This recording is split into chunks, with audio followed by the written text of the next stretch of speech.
প্রিয় দর্শক, আজ আমি এমন একটি ঘটনা বলবো যা শুনলে আমাদের অন্তর কেঁপে উঠবে, আবার আশায় ভরে যাবে। এই ঘটনা আসছে হযরত মুহাম্মদ সাল্লাল্লাহু আলাইহি সাল্লামের সহিহ হাদিস থেকে। এক ব্যক্তি ছিল যে জীবনে অনেক বড় বড় অপরাধ করেছে। এমন কি সে একজন নয়, দুইজন নয়, পুরো ৯৯ জন মানুষকে হত্যা করেছিল। একবার ভাবুন, কত ভয়ঙ্কর কথা। আমরা মানুষ একটা গুনাহ করলেও ভয়ে থাকি, আর এই লোক তো ৯৯টা খুন করেছে। কিন্তু একদিন তার অন্তরে পরিবর্তন এলো। তার মনে প্রশ্ন জাগলো, আমার কি তওবা হবে? আল্লাহ কি আমাকে ক্ষমা করবেন? সে খোঁজ করতে লাগলো সবচেয়ে বড় আলেমকে। তাকে একজন আবেদ মানুষের কাছে নিয়ে যাওয়া হলো। সে গিয়ে জিজ্ঞেস করলো, আমি একজন নয়, দুইজন নয়, আমি ৯৯ জন মানুষকে হত্যা করেছি। হুজুর, এখন কি আমার তওবা কবুল হবে? লোকটি বলল, না, তোমার কোনো তওবা আল্লাহর দরবারে কবুল হবে না। তখন ওই লোকটি হুজুরের উত্তর শুনে রেগে গিয়ে তাকেও হত্যা করে ফেলল। এভাবে তার হত্যার সংখ্যা গিয়ে দাঁড়ালো ১০০ জন।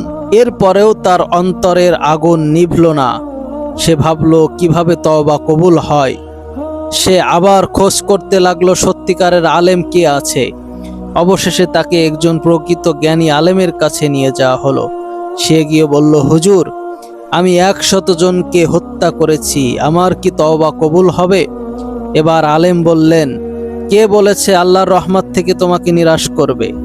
অবশ্যই তোমার তওবা আল্লাহর দরবারে কবুল হতে পারে, কিন্তু তিনি একটি শর্ত দিলেন। তিনি বললেন, তুমি এই পাপের জায়গা ছেড়ে দাও, একটি ভালো লোকদের এলাকায় চলে যাও, সেখানে গিয়ে আল্লাহর ইবাদত করো। লোকটি সিদ্ধান্ত নিল, সে তার পুরনো জীবন ছেড়ে দিবে। সে পরিপূর্ণ তওবা করে বেরিয়ে পড়ল নতুন জীবনের পথে, একটি পবিত্র জায়গার দিকে। কিন্তু পথের মাঝেই তার মৃত্যু হয়ে গেল। এখন শুরু হলো এক অসাধারণ দৃশ্য। রহমতের ফেরেশতারা এবং আযাবের ফেরেশতারা দুই দলই এসে উপস্থিত হলো। আযাবের ফেরেশতারা বলল, এই লোক ১০০ জনকে হত্যা করেছে, সে আমাদের অধিকার। এদিকে রহমতের ফেরেশতারা বলল, সে তওবা করে আল্লাহর পথে বেরিয়েছিল, সে আমাদের অধিকার। অবশেষে চূড়ান্ত ফয়সালা। ফেরেশতারা বলল, তাহলে মাফা যাক, সে কি মৃত্যুর আগে জান্নাতের দিকে ছিল নাকি জাহান্নামের দিকে বেশি ছিল? যেদিকে সে বেশি থাকবে তার ভিত্তিতে সিদ্ধান্ত হবে।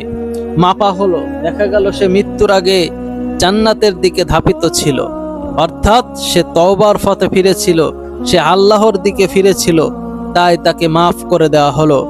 এই ঘটনার গভীর শিক্ষা, আল্লাহর রহমত অসীম।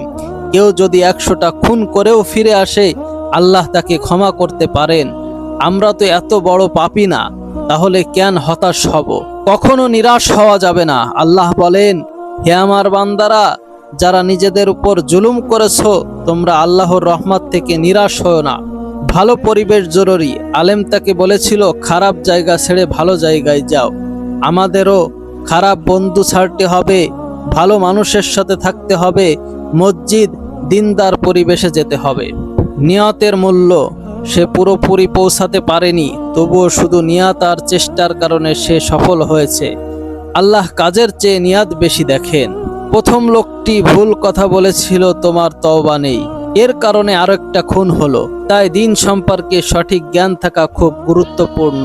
প্রিয় ভাইয়েরা, আমরা কত গুনাহ করি, নামাজে গাফেলাতি, মিথ্যা কথা, হারাম দেখা, অন্যায় কাজ করা। কিন্তু আজকের এই ঘটনা আমাদের শেখায়, যত বড়ই পাপী হোক, ফিরে আসলে আল্লাহ ক্ষমা করেন। তাই আজ আমরা তওবার নিয়ত করি, আজ থেকেই গুনাহ ছেড়ে দিব, তওবা করব, ভালো পথে চলব। আল্লাহ আমাদের সবাইকে সত্যিকারের তওবা করার তৌফিক দান করুক, আমিন। প্রিয় দর্শক, কে কোথা থেকে আজকের এই ভিডিওটি দেখলেন অবশ্যই কমেন্ট করে জানাবেন। ভিডিওটি শেয়ার করতে ভুলবেন না। আর যারা এখনো পর্যন্ত আমাদের এই চ্যানেলটি সাবস্ক্রাইব করেন না, তারা অবশ্যই চ্যানেলটি সাবস্ক্রাইব করবেন। সকলে ভালো থাকবেন, সুস্থ থাকবেন এই প্রত্যাশায়। আসসালামু আলাইকুম ওয়া রাহমাতুল্লাহ।